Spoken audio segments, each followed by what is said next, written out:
Magandang araw mga bata. Ako ang inyong guro, si Binibining Marisa L. Franco. Mga bata, halina't makinig sa kwento. Ang ating kwento ay may pinamagatang Ang Pasulubong ni Tatay. Isinulat ni Marisa L. Franco. Isang hapon, habang papauwi na si Tatay Kaloy, ay dumaan muna siya sa palengke upang bumili ng 5 mansanas pasulubong niya sa kanyang anak.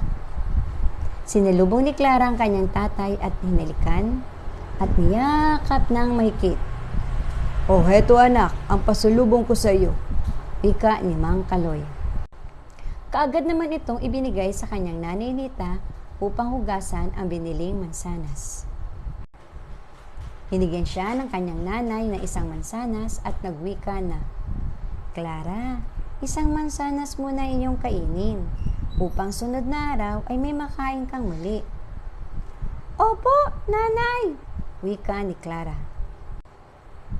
Malambing at masunuri na bata si Clara, kaya naman mahal na mahal ni Tatay Kaloy at Nanay Nita. Diyan nagtatapos ang ating maikling kwento. Paalam, hanggang sa muli.